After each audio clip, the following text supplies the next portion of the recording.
Bates Motel Season 2, Episode 2, titled Shadow of a Doubt.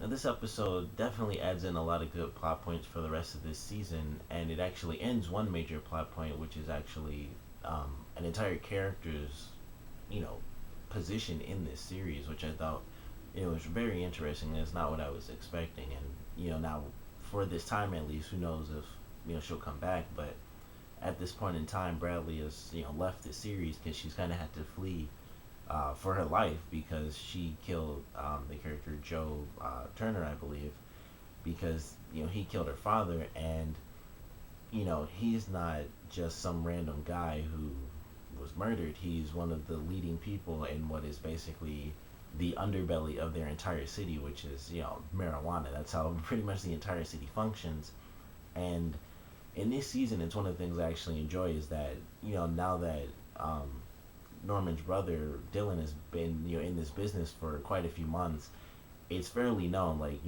Norman knows, Norman knows, and Romero he already knew, but he's obviously we get to hear him talk about it more because Dylan's one of the main characters and he's involved in it.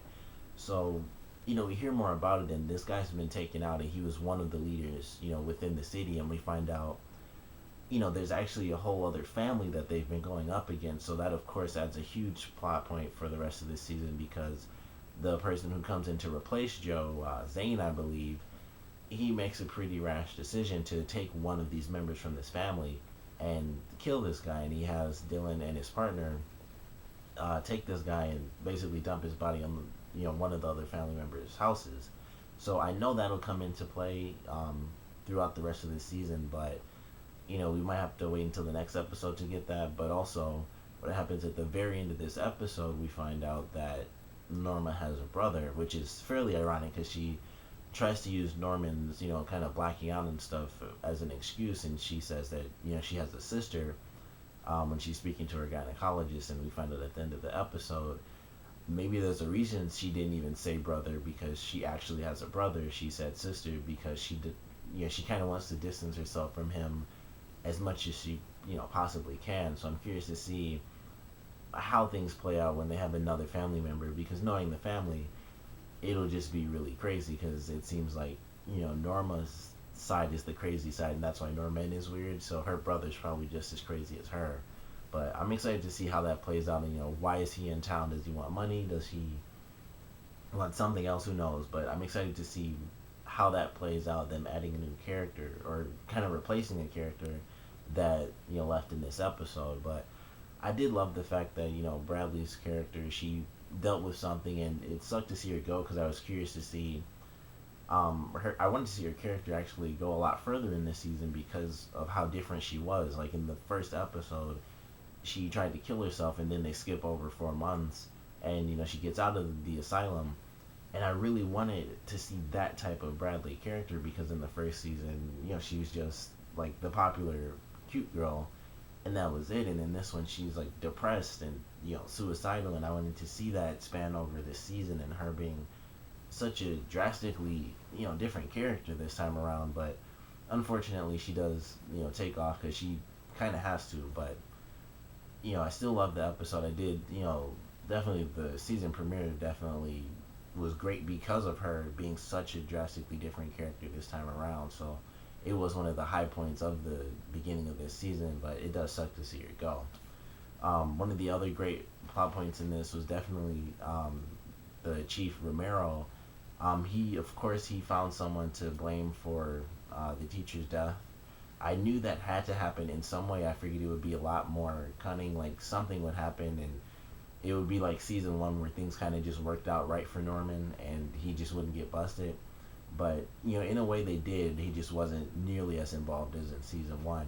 And Romero captures this one guy who, they match his DNA because he slept with the teacher, he slept with Blair, and he killed his ex girlfriend. So they have ways to kind of manipulate the jury to say like this guy definitely did it, and so he's gonna push this guy as the murderer in order to basically help her father, who ironically is one of the people from the other drug family, which I found very interesting, and that's probably gonna play into it, the fact that she was the daughter of I'm assuming he's one of the high ranking people from the other family, but she decided to live within this town instead.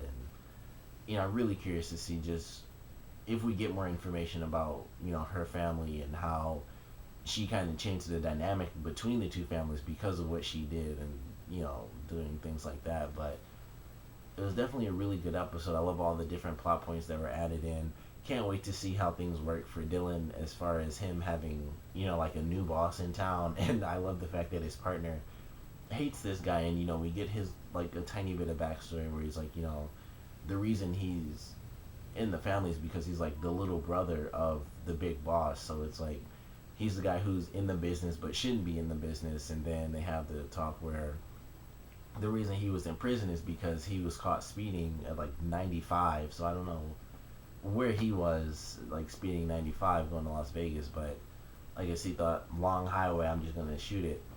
And so he gets caught for speeding, and then he gets caught having all of the drugs in his car. So he obviously makes some stupid choices, and he's not really built for the job. Which, from one, we got it through the story, like Dylan said, like what type of idiot speeds when he has a car full of drugs, and two, when he killed the kid without, just without thinking. They, of course, they all assume it, but he actually went out and kidnapped someone and then flat out murdered them. So it's obvious he doesn't think things all the way through. They might come to the same conclusions like all the guys, but he'll be the first one to act out and do something that actually causes a huge problem. So he's done that, and it's just the first step in what's going to be like an all-out war, which could carry throughout this season and actually go into like the third season or something. Who knows? But definitely love this episode. Excited to see how all the different points play out. I do hope that Bradley comes back in some way, shape, or form, but I doubt she will.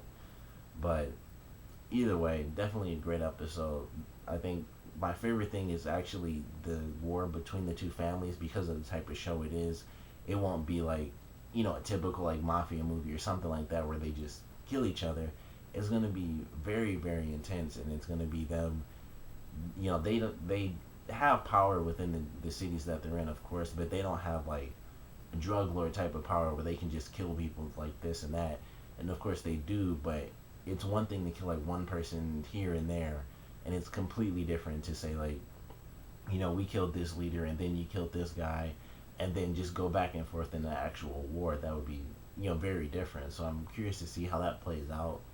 And then the second favorite thing I'm excited for sure is Norma's brother coming in, because like I said, we don't really know anything about this guy, so curious to see how that plays out. But comment below, let me know what you guys thought of this episode, favorite parts, least favorite parts, and definitely tell me what plot point introduced in this episode are you guys most excited for. Comment below, let me know, and thanks for watching.